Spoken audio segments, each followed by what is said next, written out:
Hi, this is John Willis. I'm doing this presentation called Psychology and High Performing Organizations. I am Bachkalup.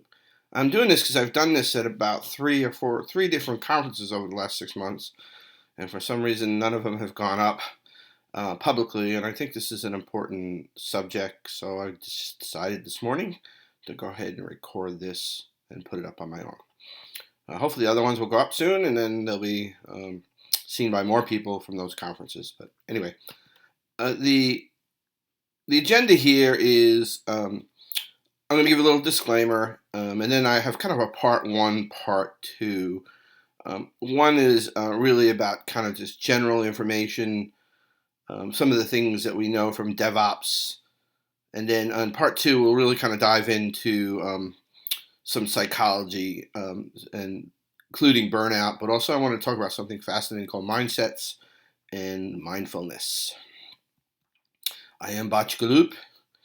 If you're here, you probably know who I am because I'll be tweeting out the link to this presentation, but I do work at Docker, having a lot of fun there these days.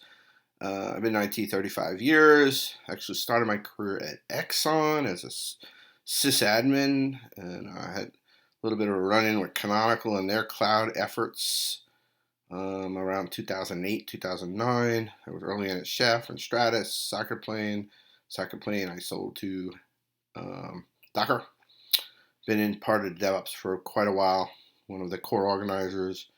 I think we're up to 37 now. I'm really excited to be part of the DevOps Enterprise Summit, so if you haven't heard about that, just Google DOES 15 or 16. You'll see lots of great videos, plus a link.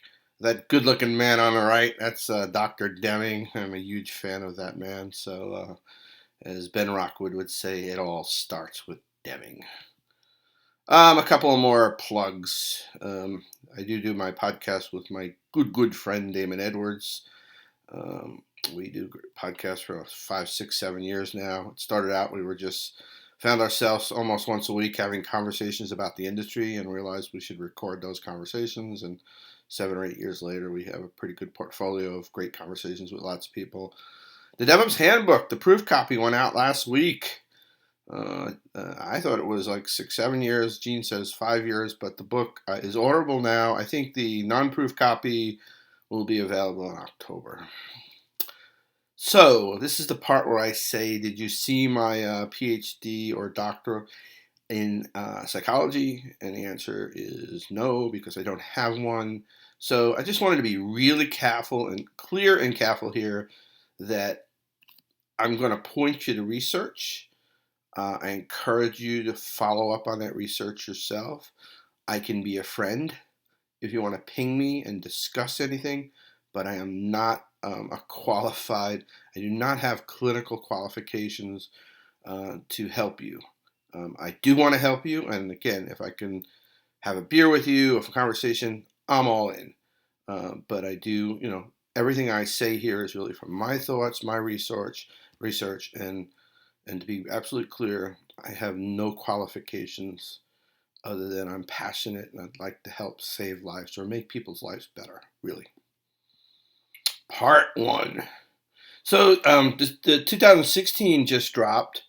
There's some even more fascinating numbers there, but and plenty of presentations on some of the really good stuff here. What I wanted to focus in 2015, there were some questions asked related to burnout, and the whole model of the DevOps survey. Actually, the kind of interesting history here is, I think it was either Dr. Woods or Dr. Cook turned John Allspaw onto this Ron Westrum model. Jez Humble then picked up on that and discussed it in length in his Lean Enterprise. Excellent book if you haven't read it. And since Jez was working with Gene on the DevOps survey, they used the Westrum model as kind of the backdrop for the survey. So as Nicole Forstrom would describe to me, this is how they kind of build clusters between high-performing and low-performing organizations. Long story short, Ron Wostrom was a sociologist who basically categorized either pathological, bureaucratic, or generative organizations. And in the survey, they look at generative versus pathological for the most part. And you can see here, like a pathological organization would be information is hidden, messages are shot, responsible is shirked, bridging is discouraged, failure is covered up, new ideas are crushed.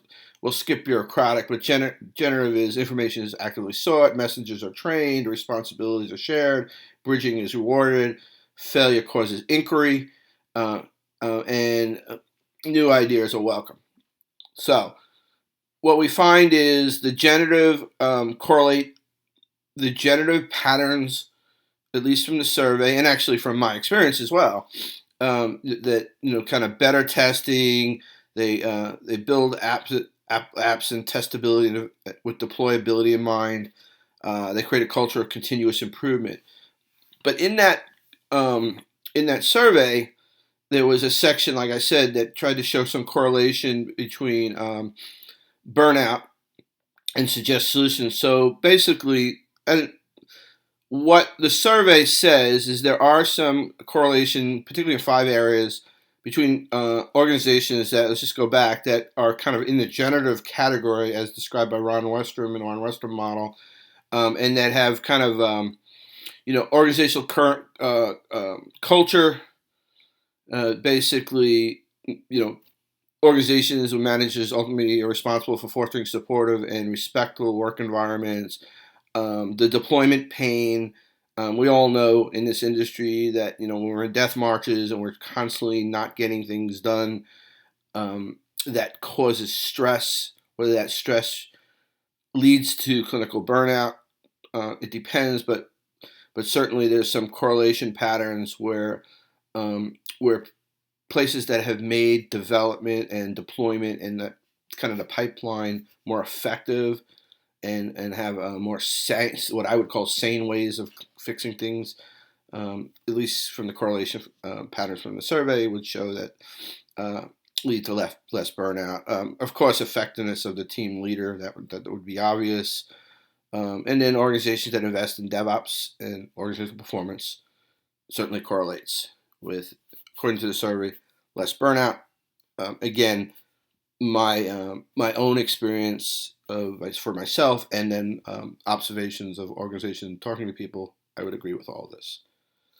But remember earlier I was joking about it all goes back to Deming. As I talk about psychology and high performing organizations, one of the things I think is really interesting to point out is Dr. Deming, literally within the last year of his life, wrote a book called basically New Economics, and it was really, in my mind, is that it was kind of the summary of his really, probably, he was like 80, in his mid 80s when he died. I would say at least 60, 65 years, let's say 60 years of his knowledge, which, again, if you don't know the Deming story, hop over to one of my other presentations, one called Deming the DevOps. But one of the things that he did really literally within the last year of his life, as far as I can tell, like last couple, because the book was, I think, released the year he died, New Economics, but he kind of summarized this thing called the system of profound knowledge. And the reason I think it's important is because he had a category for the theory of psychology. But what the system of profound knowledge is, as Deming would describe, 4 lenses to understand complexity, right? And if you imagine that anything that you do in management science is complexity, or IT systems and everything we do is a complex adaptive systems. So we'll go through them quick. Knowledge of a system. This is systems thinking. Again, in short, I've got a lot of presentations on this, but this is what Go will call global optimization versus local optimization. It would be just systems thinking, looking at the system, not the individual. Variation. Deming was very, let's say, very much into understanding the importance of understanding variation. Going back to all he learned from Dr. Shewart, understanding that the control charts, those kind of things, and then knowledge of psychology. I'm sorry, knowledge of theory of knowledge. Sorry, getting a little of course here. Theory of knowledge is really just scientific thinking, but primarily Deming had what he called his PDCA, Plan, Do, Check, Act, which actually was inherited from Schuett, Dr. Schuett, from what was Plan, Do, Study, Act. Okay, all that's great, right? So what we're saying is, in order to understand complex systems in sense of management science, we would want to have systems thinking, of course, knowledge of variation and understanding the importance of understanding variation. There's something called special cause and common cause variation. Again, I won't go into it here. Went into it in a lot of the presentations. PDCA, theory of knowledge, pretty straightforward. Where Deming's brilliance was adding this fourth lens to look at the complexity, and that was the knowledge of psychology. And what he was saying is that really, in a sense, understanding bias, understanding people's emotional attachment to things, all the other lenses really were not going to be effective if you couldn't understand how a person's emotional tie into a subject or a change or some complex situation, and also had biases towards. So one of the canonical stories in training and learning system of profound knowledge is there's a hospital video where they talk about trying to get a campaign to get people to wash their hands would be absolutely useless to people who don't believe that washing your hands kills germs, right? And so you know, so the point is, there's really good information that we can go back to Deming to look at and use his kind of theory or knowledge of psychology to understand. A couple of things I wanted to throw in recently. We did a DevOps for Networking forum earlier this year, 2015, and Colin McNamara works for Dimension Data, did this fabulous presentation called Close Your Laptops and Go to Sleep. And really what he was showing is that when people work all through the night and people work kind of mixed shifts, and you don't get the optimum output. It's not a healthy environment, and then also creates. In fact, I think they said that they tracked down over about a 3 to 4 month period a $3 million bug, and it was related to individuals on the team that were working, all hours of the night. Etsy had actually done a presentation reasonably similar to called Mean Time to Sleep, Quantifying the On-Call Experience, where they actually did sleep measurements on people on their on-call rotation. So again, some good stuff to kind of dig into. But I do want to get into part two, and this is the kind of more clinical stuff. And so let's talk a little bit about what burnout is. I would say first, it's the canary in the coal mine. Basically, most of you might know, I've done another presentation about the reason I got into burnout in the first place was that in the early 2015, a young gentleman, Carlo Flores, out of Los Angeles DevOps community, committed suicide. It was pretty obvious it had to do with burnout. It really affected me. Again, I've got presentations if you follow the links.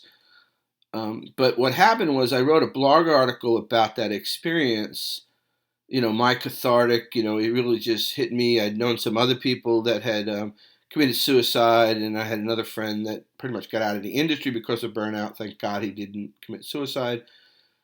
And the reaction to my blog article, I wrote it on Gene's IT Revolution, was just overwhelming. I literally got phone calls. I've got there were over 1,000 tweets within about 24 hours. I got probably all total 200 emails from people telling me their story. At conferences, I have people come up to me and literally break down in tears, telling me their story. Our industry is got a serious problem with burnout. I mean, serious problem with burnout. There's been a couple of suicides this year. This is 2016. I think I said 2015 earlier. So it is, be clear, the canary in the coal mine. So just to go over some of what I would call lagging indicators is that health care costs. So if you're an organization, what it costs, lawsuits, turnover, just the optics. The gentleman Carlo who committed suicide, basically within a week, maybe 2 weeks later, another gentleman from that same company committed suicide. You know, I hate to sound capitalist here, but imagine that organization, how hard it would be for them to hire another individual in that community. And so anyway, so there's definitely some research that burnout and PTSD are basically clinically similar. They're basically it is been said there's been research that 300 billion in sick time and long-term disability and turnover due to burnout, right? So here's the head fake. I did this in Europe, and I was pretty stupid for doing this because nobody got the reference. That's Larry Bird doing an awesome head fake. Is the leading indicators. And the leading indicators are that beyond the kind of lawsuits and turnover, what you find is as people in your organization are burning out, clinically burning out, they're actually kind of slowly missing deadlines. They're missing opportunities. So I'm going to show you some research where that some burnout researchers have found that the people most likely to burn out are the high performers.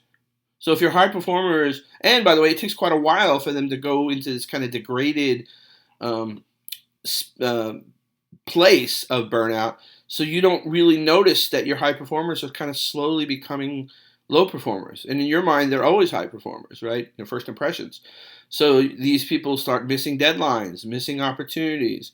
If they're the ones protecting your organization's assets, they're missing threats. Even worse, they're the ones you rely on from a leadership perspective to be the most innovative. They're being less innovative, right? Jerry Julio, some of the research I found from her was very interesting. She has created this thing called the BDOC, Burnout During Organizational Change Model.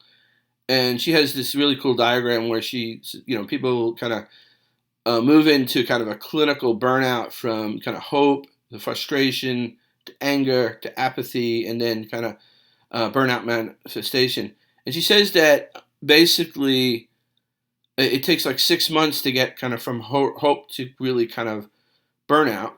And by the way, she has this also concept with a residual burnout where you get, you get stabilized, but then you kind of go back into, maybe you're in anger and you stabilize back to, you get frustration, but then at some point you go into residual and you kind of go back in. Even worse on the way out, right, which is really hard, is where you move into, on the right-hand side, to kind of physical, psychological removal, self-knowledge, and acceptance, and then kind of you get to a good state. But again, here the residual burnout is kind of always looming. In fact, a lot of the letters I get where it was clear people have had multiple bouts.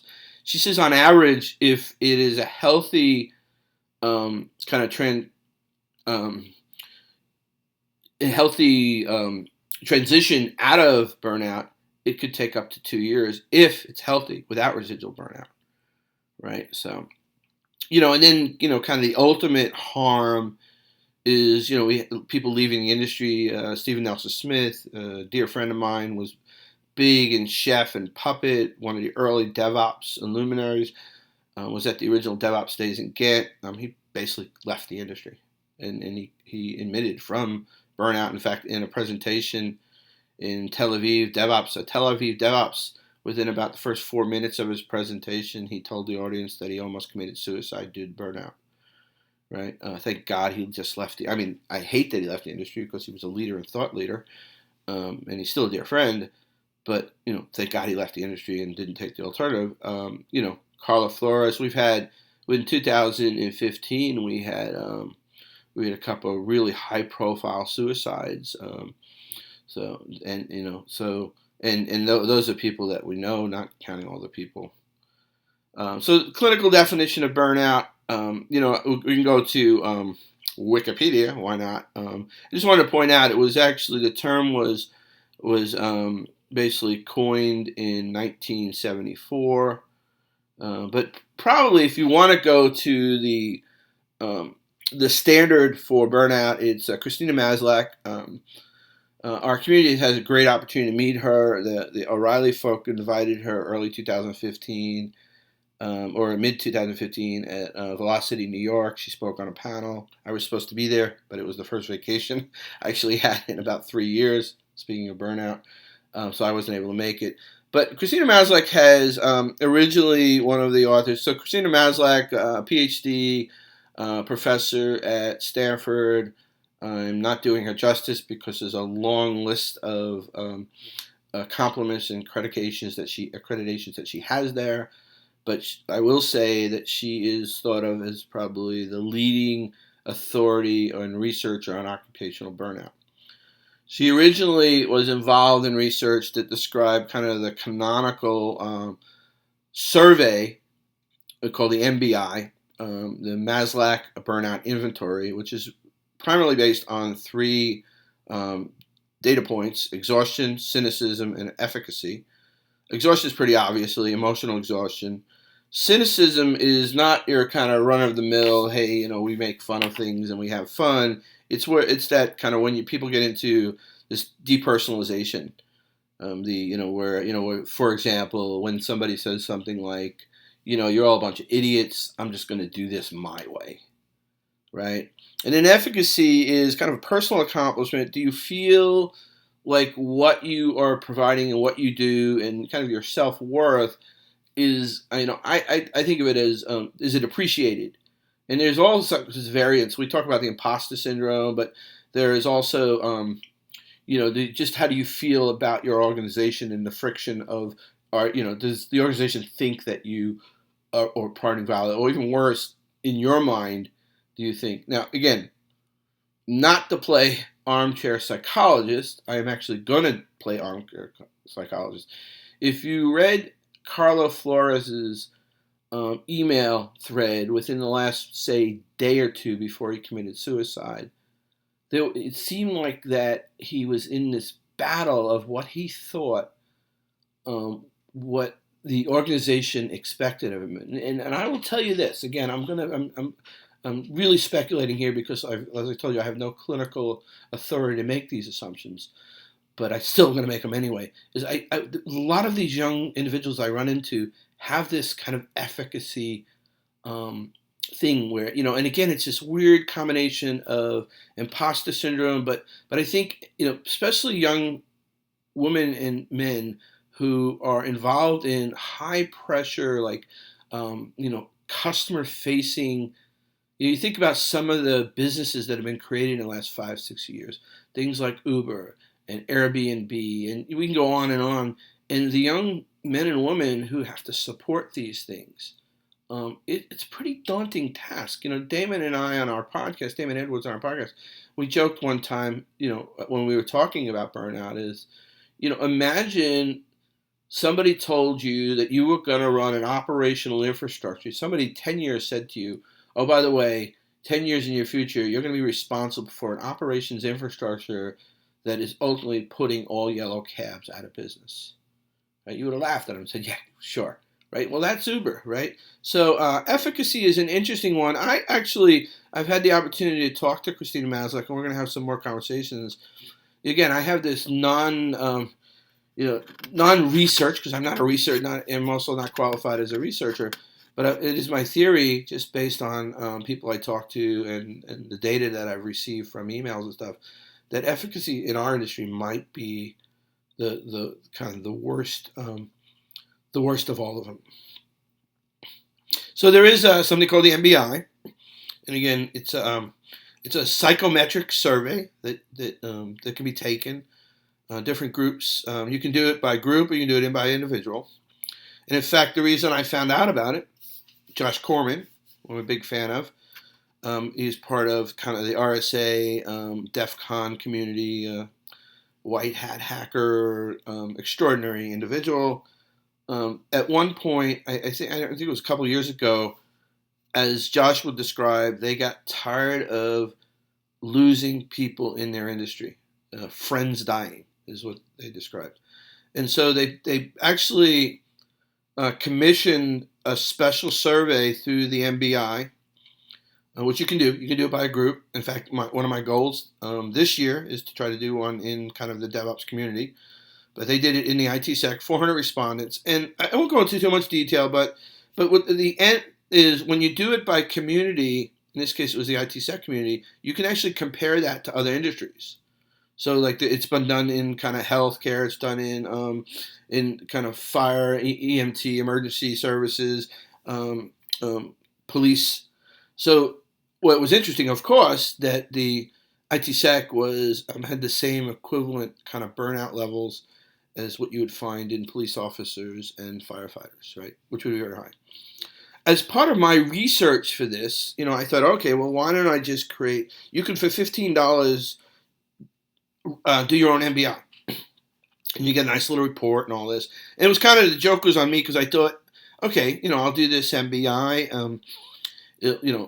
Like I'll get to learn about it, so I'll be better to explain what an MBI is by taking it myself. And I took the test, I would say that I gamed it a little bit because I did want to find out, like, if you push the right levers, what do you get, right?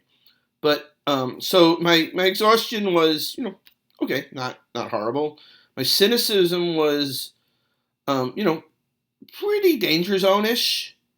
But maybe I pushed the levers a little too much on the answering the questions to be able to understand how to explain the MBI, if that makes sense. But the one I couldn't get past, which was my professional advocacy. Because that one I didn't game. That one was like a truth serum.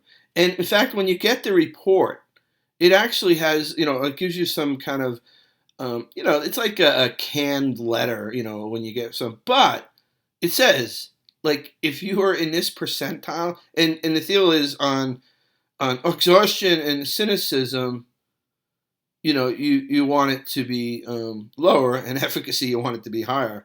Well, I was in literally the recommendation in the report said that I should go seek professional help. And I couldn't get around that, right? Again, the rest I could say, well, I did game it, but I started thinking about, like, why was this, like, danger, get out of Dodge, trouble zone. And it was interesting because it was about 8 months into my acquisition when I was working at Docker. And, this is kind of my own kind of self truth serum here. Docker is a great place to work. But the thing was, I was remote. And I've done 10 startups in the last, 30 years, 25 years. And almost everywhere I've worked for the last 25 years, whenever there was a discussion about what to do that required, like, top level strategy, whiteboard, let's figure it out across the board, I've been in that room. When I got hired at Docker, I was asked if I wanted to move to San Francisco, and the answer was no, because I'm really happy where I live in kind of northern Atlanta. I'm up in the mountains, not bragging. I got a nice pool, nice house. Everything is pretty good here. And I didn't go. But I'd find myself getting very frustrated when I realized I wasn't getting invited into those kind of, whiteboard discussions. And I'd never been in a company, at least the last almost 15, almost 20 years, where I haven't been involved in that. I'd probably go 25 years. And so I didn't realize it was really, really stressing me and getting me to a very negative place. After I took this MBI, I was able to realize, what was the stress point, and it is that, I was given the opportunity to move to San Francisco. Now, I don't know that I'd be in every, Docker is very fast growing. We're doing a lot of creative stuff. I don't know that I would be in every meeting. But if I was there, I'd be in a lot more. And the question I can ask myself and answer now when I get frustrated is, do you want to live in San Francisco? And the answer is hell no. And so then it's like, then John, shut the hell up and stop complaining. And so the meta point to this was, I could have gone down this slippery slope without even knowing why I was going down this slippery slope. And this kind of accidental test that I thought I was doing just to teach you all about MBI gave me this ability to kind of self-assess myself. And I won't say it completely cures it, but at least now I know where a good part of that stress comes from. So meta point is, know where you stand. Like, and this test is $15. Um, so, and I'll show you some of the links to it in a little bit. But wait, there's more. So Christina Maslach, in some of her later research, has done this thing called it's called the six mismatches or area of work life survey. It's another survey. So the MBI works off of those three kind of attributes. This is a survey that looks more about the system as opposed to the individual. So the MBI is about the individual. Are you exhaustion? Do you have this kind of depersonalization in the form of cynicism? Do you have efficacy stresses, issues? The work-life survey looks at it from, is there an imbalance between the individual and how the individual is stressed and how the organization culture is set up? And I think this is absolutely fascinating for a number of reasons. One is it's systems thinking, right? If we go back to Deming, it is never the individual. It's always the system. So this aligns with that really well, which I'm a big fan of. And so now we look at things like, okay, is it work overload? Now, in most cases, I don't think there is any healthy situation where a company that like kind of does death march and overworks people, and there's individuals that love that. I still think that's a dangerous situation, but that could be a scenario. I would probably, again, non-clinically say that that's unhealthy in the end, no matter what. But the other ones that are interesting is things like lack of control, insufficient reward, breakdown of community, and fairness and values. Because there's kind of gray area there. Is it bad company? Is it bad person? You take reward. A lot of times when I'm giving this presentation, I'll ask the audience. In fact, insufficient reward or absence of fairness can be related. I'll ask the audience, how many people in the audience, while I'm giving this presentation, I've given it QCon and DevOps days, how many people in the audience would be upset if they found out that the top 3 highest paid people in our organization were sales reps? And at developer conference, it's usually about 40% of the audience raises their hand. At DevOps, people are a little more hip, right? I love my DevOps folks, but like to get them to answer questions that sound politically incorrect, or I'm sorry, folks, they're so you have to kind of either like call them liars when nobody raises their hand, and then 3 or 4 people look around, other people see, and then you get about 15%. But here's the point, right? Like for me personally, being a startup person, I want my sales reps to make more money than the universe allows, because my equity is going to be worth a lot more if they're doing that, right? So I've always been a believer, but that's fine. Other people might have the attitude that, hey, I'm a top engineer, I do all the code, I should make the same amount of money. The point is that if you're in an organization where the goals of that organization are to pay the salespeople the highest amount of money, the best commissions, to basically kind of crush sales, and you're a person where that stresses you, you're probably not in the right person. It's not your fault, and it's not their fault. There's other, a company might be Machiavellian in, for example, how many of you worked in a company where you're asked, you go into a meeting with a potential large customer, from an engineering perspective, these new features that the sales rep are selling are probably not going to be available to the fourth quarter. The sales reps making them look like they're going to be available at the beginning of the second quarter. You go into the meeting telling the sales rep, hey, I'm not saying anything except fourth quarter. And the sales rep like, dude, you have to go ahead and, you can't do this. You'll blow this deal. We got 3 other monster competitors in here. We will win this deal if you say that it's going to be available in the second quarter. And so here's the dilemma, right? You might be a person, I'll be perfectly honest with you. For me, if I knew that the feature was going to be delivered in the fourth quarter, and I knew it had, that the feature was going to outpace and be better than the competition that was pitching the product against us, I would make that white lie, right? Maybe I'm a horrible person, right? But if you're a person where, like, under no circumstances, any kind of lie is it's just not doable, you will not do it, then that's not the organization for you. Right. And so you can break down all of these, control. Some companies are command and control organizations. And, in general, I think organizations that are not command and control, that tend to follow the generative pattern described by Ron Westrom, are going to be the ones that are going to win. But there are companies that have been extremely successful. General Motors from basically 1930 to basically probably 1980. You could argue even to the 2000s until Toyota finally took past them as the largest corporation in automobile. I mean, that was Sloan. Sloan was command and control comes from Frederick Winslow Taylor. Taylorism is the predominant model in most organizations in the 1900s. The 20th century. And so those companies were very successful, and there's still some very successful command and control organizations. But if that freaks you out and you like to be in a more intent-versed, or what David Marquette would call a leader-leader model, David Marquette's turned the ship around, as opposed to a leader-follower model, then you probably shouldn't work for that company. Again, it's not the company. Anyway, I think I made my point. This is fascinating stuff, the mismatches. And so there is actually a survey for this. I have not taken this one.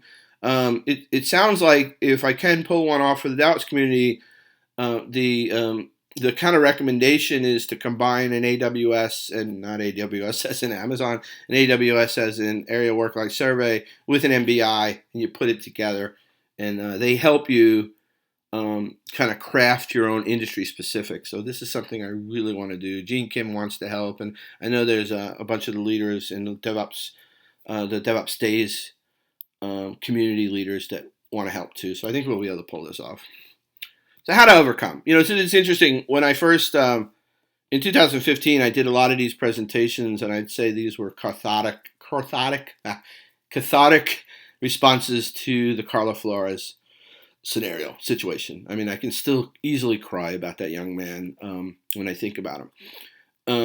And then at QCon, beginning of this year, to 2016, I was asked by Randy Shoup to do a burnout presentation, but he wanted me to actually give some kind of how to overcome. And I explained to him, hey, I'm not a psychiatrist and qualified psychologist, and he said, just tell people what you know. And so that's where I kind of dug in and really came out with this presentation. So self-awareness, of course. I gave you my example of taking the MBI. Take an MBI. Dig deep. Try to figure out the more you know about yourself. I mean, I think this is my favorite. I changed this from men to people to be respectful, because I think back then, hepatitis, right? They just called everything men. But people are disturbed not by things, but by the view of which they take of them. This is me, in a nutshell. In fact, if you look at the left-hand side, right, I'll give a presentation. Me and Damon actually did a presentation last week at DevOps Enterprise Summit Europe, and we did great. We did, people came up, but I'll see on the Twitch stream. This usually happens to me when I do a technical presentation. I'll do it on a Twitch stream, and then there'll just be tons of compliments about my presentation, and there'll be just one person that says I got CAP theorem wrong and I'm an idiot, right? And that's the middle slide there. Somebody's getting all these compliments, and one person, and for me, and I think a lot of people, that so overshadows everything else. That's all I start thinking, why did they, what did I do wrong, And by the time I'm going to bed, that's the only thing that's on my radar is that stupid one bad comment, right? So again, we are our kind of own worst enemy in a lot of cases, right? And so the MBI, $15 is the one I took. Again, pretty quick. You get a nice little pamphlet. I mean, $15. I mean, geez, everybody should take one. I mean, if the B in burnout in any way invokes any emotion in you, then you probably should take this test. There's some on the AWS stuff, there are some kind of self-assessment ones. So if you don't want to like start adding up, $15 here, $15 here, $15, you can actually do the this kind of quick burnout assessment. Kind of just the Goldilocks zone, like just right, mismatch, major mismatch, and then there's the AWS survey. This was part of my early 2015 presentations. How can you help others? Talk about it. I mean, the fact that people are giving, before my presentation or my blog article, there had never been a burnout session at Interop, Velocity, or DevOps Days. Right. Since then, there's been at least 3 panel sessions at Velocity. There's been a couple at Interop. I mentioned Interop talking about burnout. DevOps Days, they're all over the place. Now other people are giving presentations.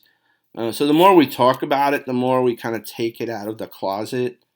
There's this great presentation where somebody says that if you Monday morning you walk into the office with a cast from skiing, you broke your leg, right? People want to run up and they want to sign your cast. Walk into an office on Monday morning and say that you spent the weekend on a psychiatrist. Like, people are going to duck under the table. Oh, no, don't want to talk about that. So talk. Be a good listener. I have this presentation is going to go longer. I was hoping to do it in 45 minutes. That ain't going to happen. But I gave a presentation at Keynote DevOps Days Amsterdam last year. And one of the things I said in my blog article is if you follow me on Twitter or you're kind of within my blast radius of anything I talk about, then and you are having problems, talk to me. I will drop everything and I will help you. And so I made that statement a lot. I made it in the presentation. So I give the presentation, keynotes, right? Like, the first thing I usually want to do after I get off stage is get water. It's pretty intense to give a presentation, especially when you're giving a presentation and you really have the audience kind of in your grips.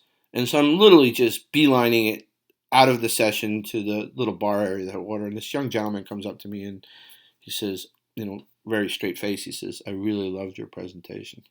And I'm like, "Oh, thanks so much." Yeah, and I'm kind of walking away from him. He's like, and he goes, "But I really, really liked your presentation." And his face was getting a little more tense. And I was still like in this horrible mindset, of totally missing the do as I say, not as I do. And then I just caught a teardrop out of his eye. And I realized, oh my goodness, I was basically, full of crap. I'm telling people to come to me and talk.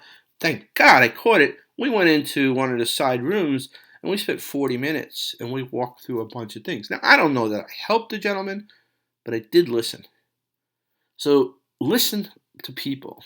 We love I love when I go to a conference and I meet all these wonderful, brilliant people. I love you all, man. I really do.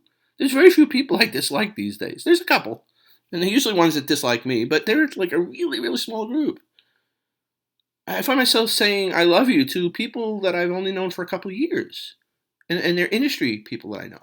Right. So anyway, point is, let's listen. Like, if you feel like that, then let's have our radar up. Be vulnerable. In DevOps Days New York, again, I gave a keynote last year. I was the first presenter. I gave the whole, cathartic thing about not so much as research as this one. Young gentleman comes after me. Good looking, just young man, just everything. And he talks about how he's fought depression his whole life. So one side of me is saying, look at this young man. He's a professional. He's probably making really good money. He's tall. He's handsome. Everything about him. Bullshit. He had depression, of course. So I went up to him and I literally, wanted to hug him.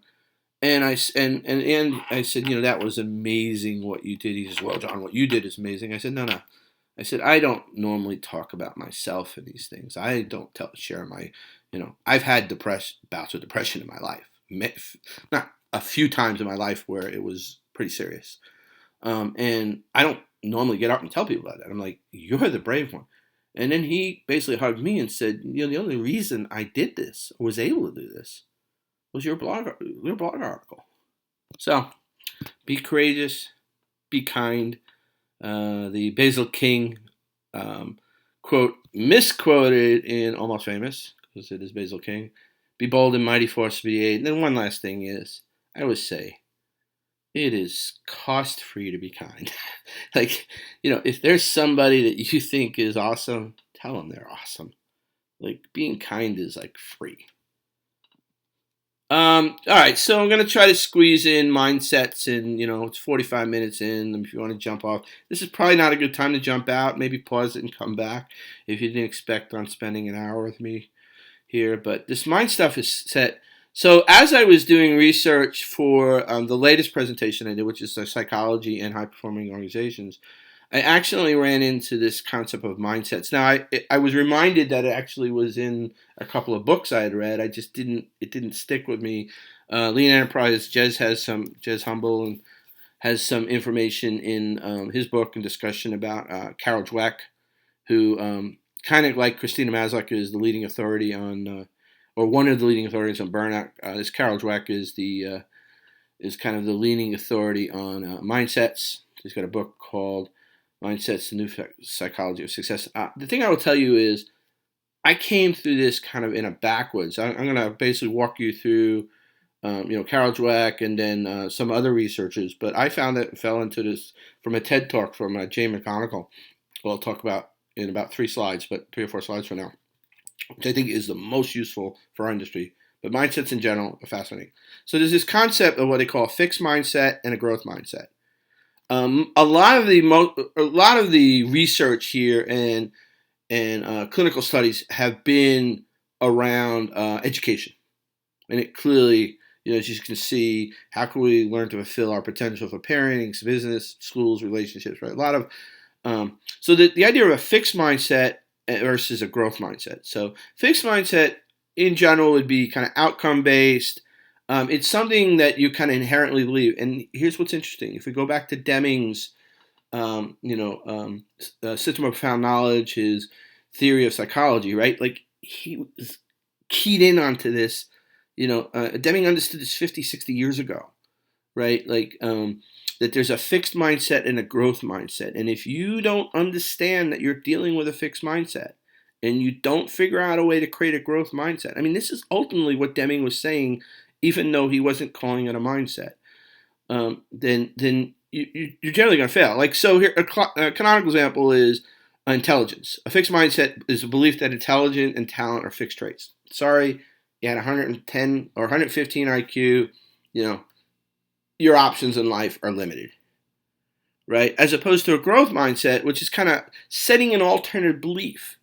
So if you're told as a student, hey, your IQ is this and you're never going to get anywhere, some cathartic things. During high school, I was a bum. I was a bum. I may write a book about my adventures I was in a rock band. I was in a rock band in like 9th grade playing in bars at I had to be like 15 or 14 and they'd pay us in booze. Right, so like, I was trouble, and so, but my senior year, I actually realized I should get my act together. While all my friends already had their colleges, or actually people I knew had their colleges set up, I was like, quit, get out of school, or go make up the last 3 years in your senior year. And I remember I did really, really, really good. I was really doing. I got all my maths caught up. I got everything caught up. And I remember seeing a guidance counselor, and the guidance counselor telling me, like, why bother? Like, you're a loser. And anyway. So the point is, growth mindsets are ones where you can implant alternative beliefs for people.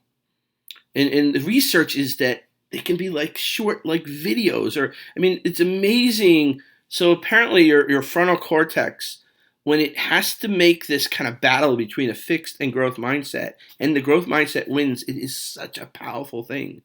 Anyway, I'm going to definitely run out of time. So the Carol Dweck and this organization did this. So a lot of their research is about students and changing the mindset of a student. So putting a growth mindset in a student that is pretty much looking around and has a fixed mindset that there's no chance of them succeeding. and you set a growth mindset, and phenomenal things happen. But there has been Carol Dweck has done some research with some consulting companies where they've done this kind of what I would call implant a growth mindset. And when they've done this, they've been able to tell that they're 47% likely to say their colleagues are trustworthy, 34% likely to feel a strong sense of ownership and commitment to company, 65% likely to say the company supports risk taking. Right, this is all DevOps. Likely, 49% to say the company is likely to foster innovation. If you follow this Dr. Elena Crum is fascinating. Totally recommend watching this TED Talk. She walks through how she got interested in mindsets, and she has this kind of the power of the placebo effect, right, which is a growth mindset. And she does these these like famous 4 studies, a couple that she was involved in. I think the milkshake one and the Wall Street one, she was involved with the 2. So there's a pain morphine study where people who had this really invasive surgery, there was a group that was given intravenous morphine, and the other group was actually administered the morphine from the doctor. Right, and the health, all the things in the recovery of the people who were administered the morphine were far superior to people who were intravenously. The housekeeper fitness one is even more fascinating. So in general, a general survey of hotel housekeepers is that they feel that they're unfit, not healthy. So they did this study where they took 2 groups and they had a control group, so it was actually a valid study. And they took one group and they basically gave them little videos and they put up posters to show how many calories you burn, like, for example, when you make a bed, when you clean the floor in a bathroom. So all the things that they did in their work all day long.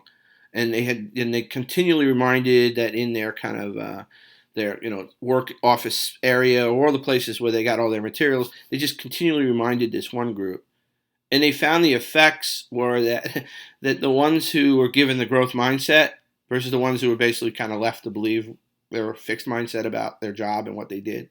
The growth mindset people at the end of like a year survey or study had lower blood pressure, were in better shape, lost more weight. The milkshake diet one is the one that scares most people. This is one where a lot of people have heard about this one, where they literally would pay people to be part of the study $75 a day to get a milkshake in the morning. In one group, they were told it was decadence and it was like 800 calories and gazillion protein. And the other group, they said it was a lightweight, how to get your day started. And they actually, for the $75, they'd hook you up and they'd take like saliva and blood and they'd actually check your chemicals. And they found that it was the same drink. It was the same drink for both groups. And the group that was told it was like, 800 calories and all that, basically had hormones that would basically indicate that they were full. And the people who didn't weren't. So, and it was the same drink. They did something very similar at Wall Street workers after the 2008 collapse. These growth mindsets are insane. Insane is a bad word. They're very effective. But the one that really kind of, how I started and kind of backtracked through the other 2 researchers was Kelly McDonald. I would totally watch this. So she points out that mindsets and your biology are directly related. And I've read now the book, but the TED Talk is really awesome. Here's the book here. It's The Upside of Stress.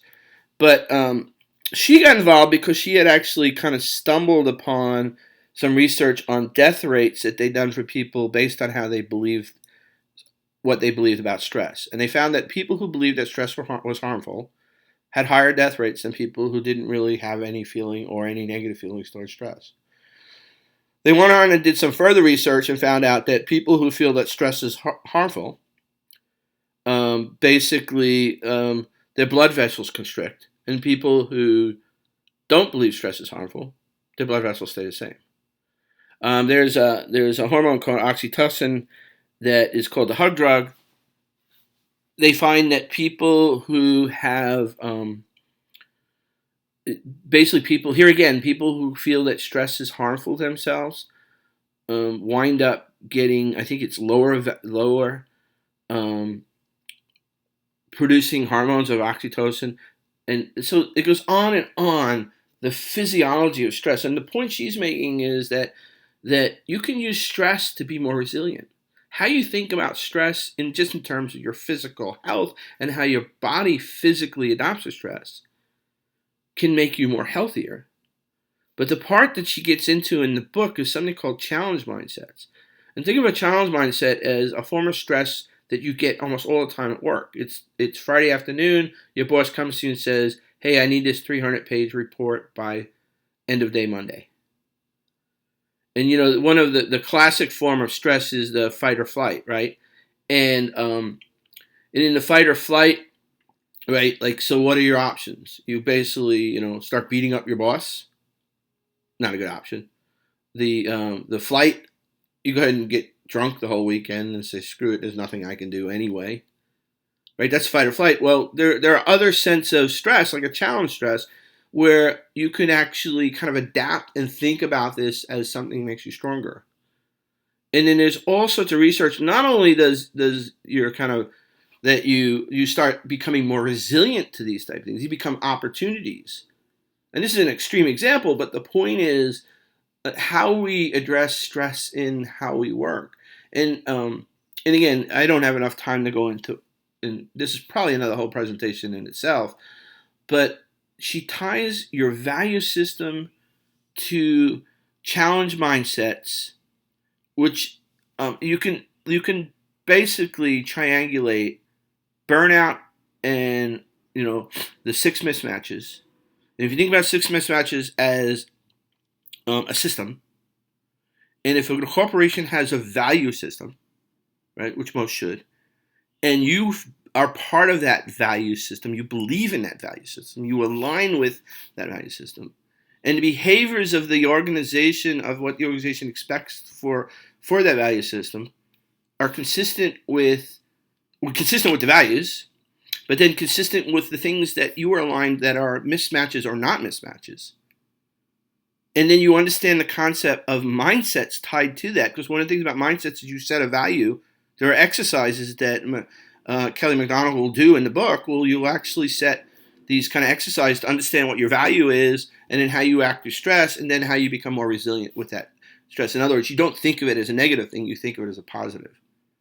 So if you can, so let me end with I'm going to kind of end this session here with, imagine an organization that is very transparent about its values, is consistent in its behavior towards those values, actually does some form of psychometric surveys to validate that transparency, or make that transparency real, other than like, here's what we say we are, actually here's how we are.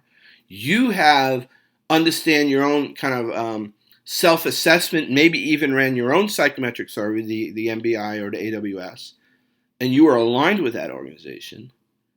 And then the values are the growth mindsets of how you react, because, by the way, the most perfect corporation is never perfect. And so there will be stress, even in the Disneyland of startups, there will be stress, and plenty of it.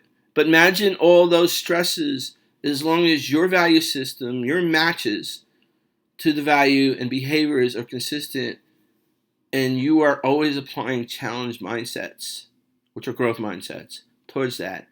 In the end, you are getting more resilient. Your organization is getting more resilient. You are actually turning the six mismatches of burnout into six matches of high performing, of what should and become a high performing organization. Anyway, I'm right at an hour. I think I've covered mostly what I want to cover. There are some stuff about mindfulness, but I've done other presentations on that.